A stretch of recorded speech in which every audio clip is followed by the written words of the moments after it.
Now, to discuss that a bit further, we're joined with Issa Ali, Press TV's correspondent, who's joining us now from the British capital, London. Issa, what is the mood like in London at this point going into this vote?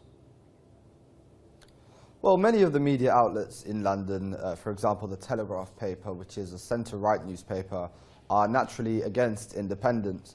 There's a lot of talk about how Scotland and England will both be better off in a union. However, from the UK's perspective, or from London's perspective, they have more to lose if there is an independence vote, because most of the oil fields which provide the UK with its oil and its gas and its income are based in Scotland and are based in the most northern parts of Scotland.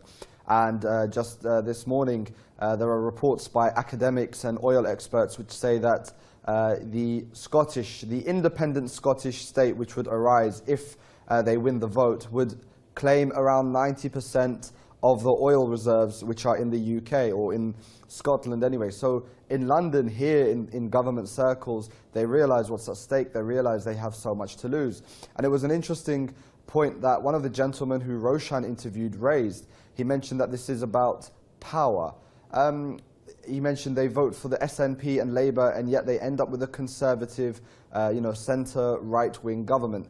One of the biggest parts of this government has been the government cuts, the austerity measures, for example, bedroom tax. And in Scotland, this has had a devastating effect. People have been kicked out of their homes, the elderly, the disabled.